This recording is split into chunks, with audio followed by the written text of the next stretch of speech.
Hello there. Welcome to my review of the 4th episode of Season 1 of Columbo, Suitable for Framing. First broadcast on the 17th of November 1971 on NBC. Written by Lincoln Levinson and Jackson Gillis.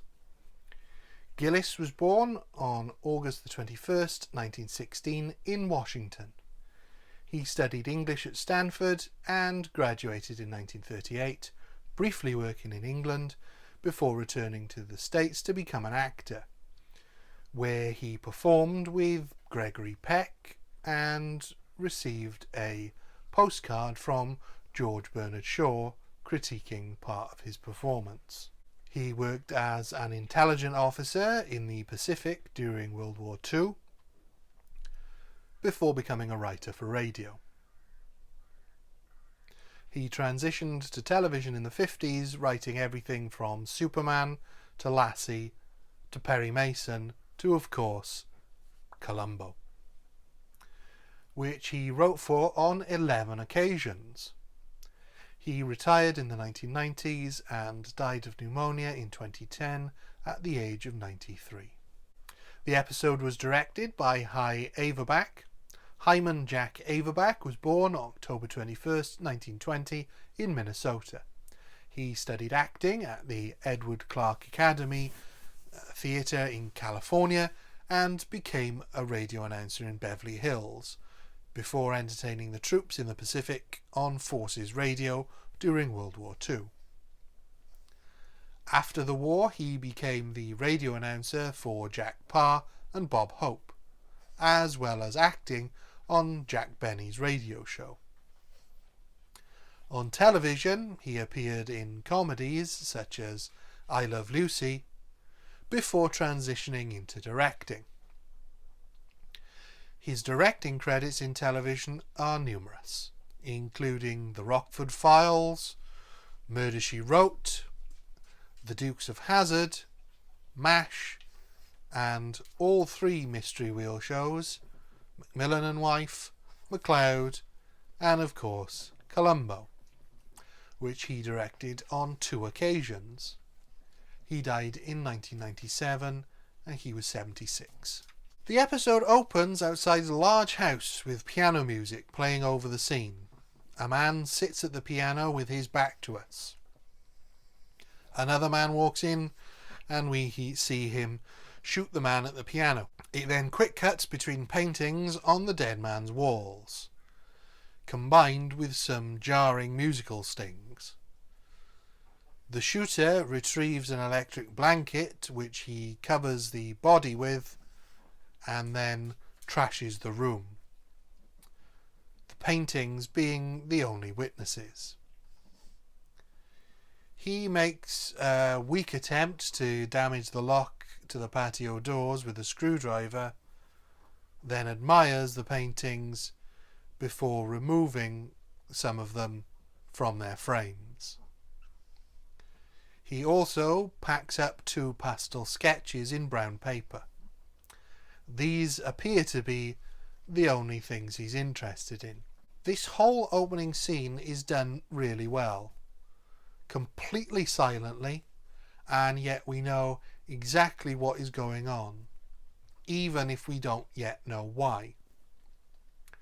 The doorbell rings and the man initially looks concerned, before his concern gives way to a smile. He opens the door to a young woman, and she is a somewhat unwilling accomplice. She is to fire the gun out of a window once he has firmly established his alibi. He then leaves the package of sketches with her and goes. He arrives at a very 1970s party at an art gallery and he has terrible trouble drawing anyone's attention to what the time is, eventually managing to do so with the artist he's there to critique.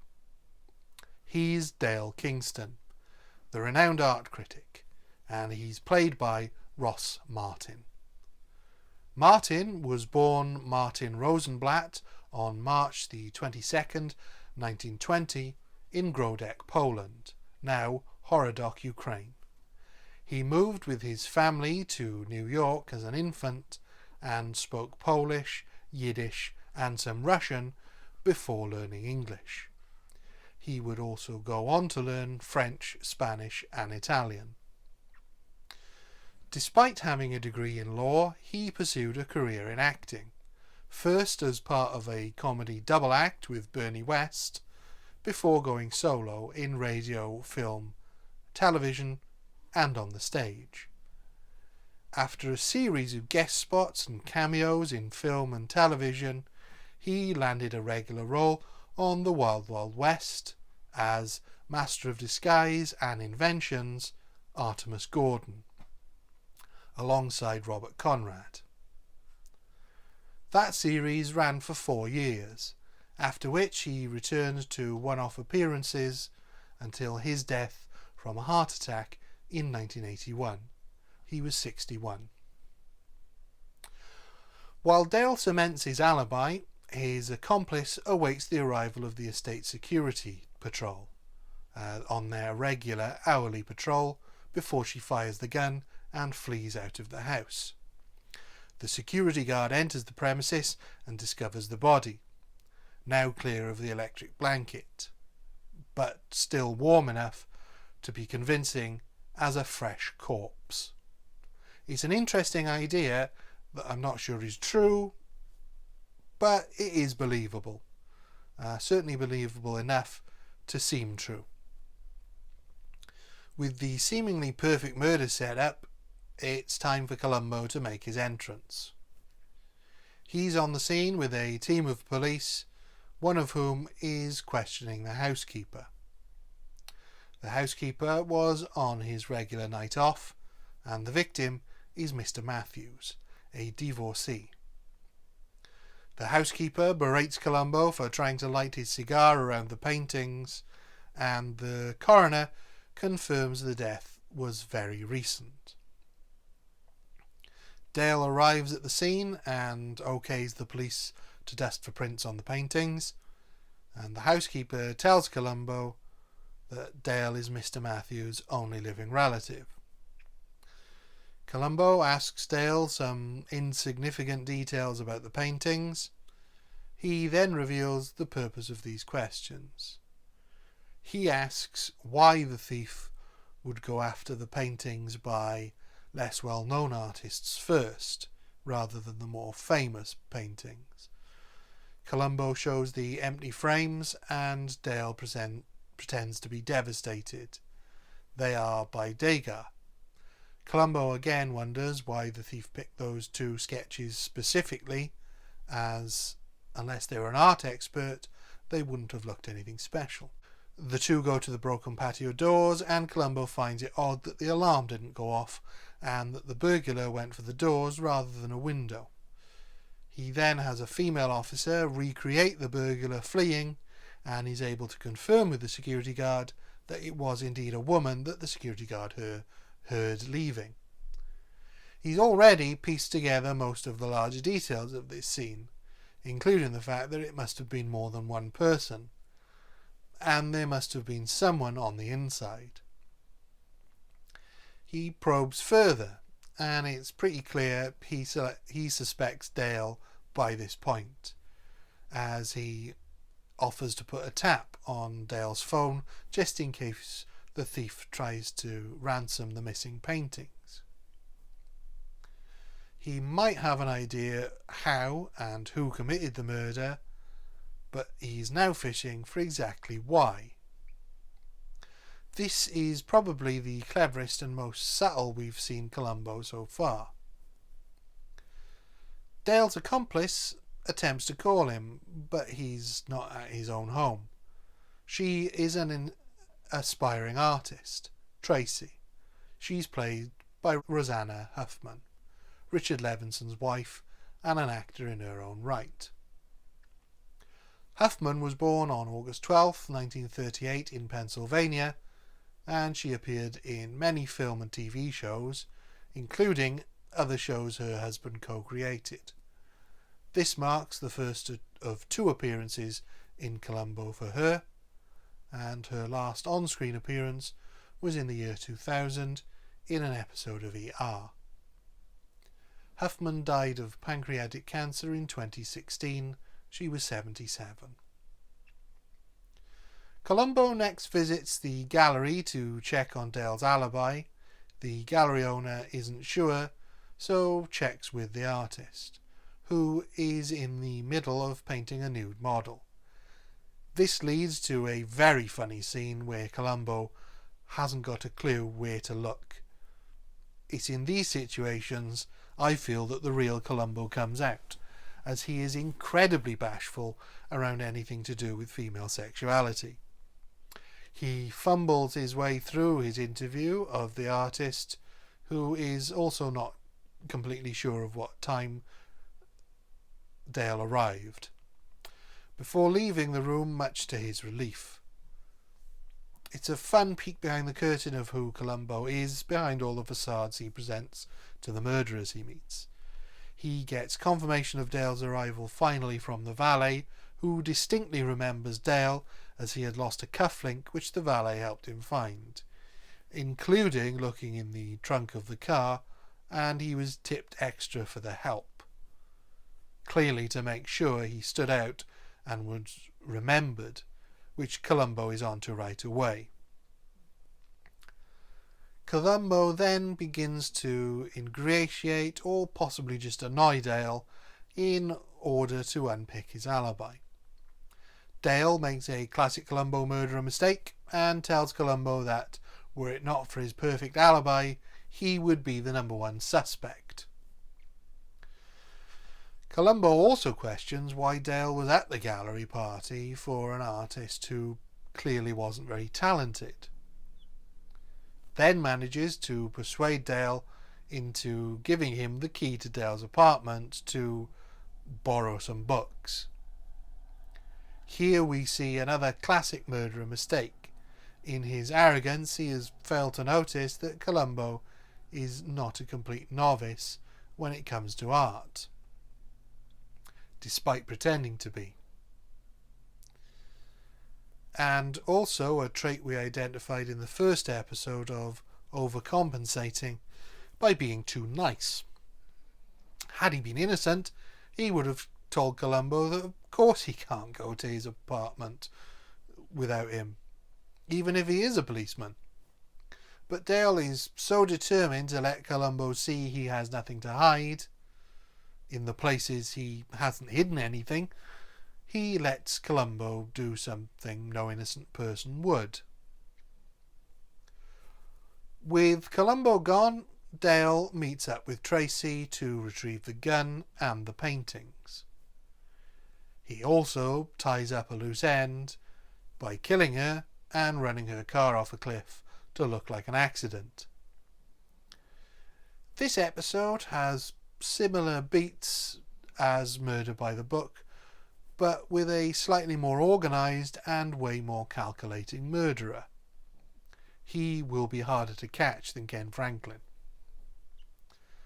When Dale returns home with the paintings that he stole in a portfolio bag, Columbo is still there, asleep on one of Dale's chairs. He apologises, but Dale is clearly furious. Columbo plays at being completely befuddled and tries to get a look at what's in Dale's bag. Just as he reaches in to take the paintings out, Dale stops him and the phone rings. It's for Columbo. They found the wrecked car and are reporting it to him because he wanted anything suspicious associated with art reported to him, and of course Tracy was an amateur painter. Dale is beginning to stress. The next day, Columbo is at the will reading. He has Dale's and the lawyer's permission and gets it from Mr. Mathews' ex-wife, the slightly dotty Edna. Edna Mathews is played by Kim Hunter. Hunter was born Janet Cole on November the 12th, 1922 in Detroit, Michigan. She got her big break starring in A Matter of Life and Death for Powell and Pressburger in 1946. And in 1947 she originated the role of Stella Kowalski in A Streetcar Named Desire on Broadway, which she recreated in the film in 1951, winning her an Oscar. Soon after, she was blacklisted as a suspected communist during the Huac witch hunts, but her career picked up in the late 50s, mostly in television. She achieved fame in film again, although this time behind heavy makeup, as Zira the chimpanzee scientist in the original Planet of the Apes and two of the sequels, alongside Roddy McDowall. She continued in film and television roles into the 90s, passing away from a heart attack in 2002. She was 79. Columbo has brought one of Tracy's paintings with him and says she attended one of Dale's lectures, but he denies knowing her. They then all attend the will reading alongside the housekeeper and the housekeeper's wife. Dale effectively gets nothing, with the art collection going to Edna. Dale believes this throws suspicion far away from him, as he has no motive, and he can prove to Columbo he already knew he wasn't going to inherit. This does flummox Columbo for a short time, as he tries to adjust his theory. He visits Tracy's landlady to find out if the landlady knows who she was dating. The landlady is played by Mary Wickes in a very entertaining cameo. Wickes was born Mary Wickenhauser, June 13th, 1910, in St. Louis, Missouri. She began her acting career on the stage before turning to film, where she proved to be an adept comedian in films like Now Voyager and the Abbott and Costello film Who Done It, and of course famously in White Christmas. She also moved into television, making appearances in dozens of sitcoms, and served as the live-action reference for Cruella de Vil in the original 101 Dalmatians.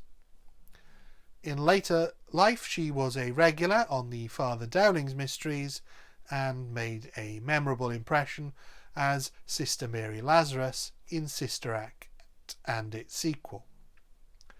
She died of complications following surgery in 1995. She was 85. The landlady is able to assist Columbo by producing a photo of the older man that Tracy was dating, but it's not Dale. At Mr. Mathews' house, the gun is uncovered. Columbo goes to speak with Edna and discovers Mr. Mathews intended to donate his collection to the public. Dale arrives at the behest of Columbo, and Columbo reveals to Dale and Edna that the gun was found between Edna's house and Mr. Mathews' house. Dale attempts to hint that Edna might be a suspect, which Columbo quickly dismisses. Dale continues to attempt to incriminate Edna under the pretense of attempting to exonerate her. The police find the wrapping paper Dale used for the paintings near one of Edna's bins, planted by Dale, and he continues his ploy. Columbo insists Edna is definitely not a suspect, much to Dale's disappointment. Even after he suggests Columbo searches her house purely to clear her, but really because that's where he's planning on hiding the paintings. But Columbo has other ideas of how this situation is going to play out. Dale visits the lawyer to get him to help the house get searched. The lawyer is played in an extended cameo by Don Ameche. Ameche was born on May the 31st, 1908 in Wisconsin. He kicked his acting career off in vaudeville before moving to radio, eventually becoming a leading man in the late 30s in film. In a career that spanned over 60 years, he appeared in such films as Down Argentine Way with Betty Grable and Carmen Miranda, Heaven Can Wait with Gene Tierney, and Hollywood Cavalcade with Alice Faye. Then spent some time in one-off TV appearances in a wide variety of shows, before experiencing a film resurgence later in life in Trading Places, Cocoon and its sequel, Harry and the Hendersons, and with his last appearance being in the Whoopi Goldberg vehicle Corrina Corrina. He died of prostate cancer in 1993. He was 85. At Dale's behest, he convinces the lawyer that Edna's place should be searched by the police, and as the three of them await the police's arrival, he spills a drink on his shirt as a pretense to hide the paintings. The police arrive and begin the search. Columbo arrives a little later, with the search already in progress. Columbo tells Dale he is surprised the search is going on. Naturally, the paintings are soon discovered, and Dale acts horrified. The detective in charge asks Columbo what to do next, and Dale is surprised that Columbo is still in charge of the case. Columbo asks them to begin fingerprinting the paintings, and begins explaining everything to Dale. He has the entire thing worked out. They found fingerprints, but Dale says his prints are bound to be on the paintings as he handled all the art. However, Columbo explains that they aren't looking for Dale's prints. They are looking for Columbo's prints, as he handled the paintings in Dale's apartment, and he's pretty sure these are the paintings he touched. If Edna stole the paintings, how could Columbo's prints possibly be on them? Dale begins to unravel and accuses Columbo of touching the paintings while he wasn't looking, to entrap him. At this point, Columbo takes his hands out of his pockets for the first time in this scene and reveals that he's been wearing gloves since he entered the house. Dale is undone. This might be my favourite episode of Columbo overall. Some of the music is a little out of place, which is always a problem for me personally, and this continues throughout the series, and there are a few odd camera moves in the beginning, but other than that, and one small niggle about Dale trying so hard to persuade Columbo to search Edna's house before he's planted the paintings, meaning if Columbo had searched the house, he wouldn't have found the paintings. But there's really nothing else to criticise and everything to praise. Ross Martin is perfectly unsympathetic, superior and smug as Dale. Kim Hunter plays the fragile, eccentric and a little bit dotty Edna completely believably. There's some really good funny scenes with Columbo and the nude model, and Columbo and the landlady. And Columbo's solution is really clever. He also has moments of fallibility, which makes him getting to his genius solution even more satisfying. The supporting cast is full of brilliant performances. The murders are well thought out and challenging, and the whole thing moves at a terrific pace. Having the incriminating evidence being the fingerprints of the cop investigating the crime on the stolen items is just ingenious. Easily 5 out of 5. Everyone completely at the top of their game. Thank you. Goodbye.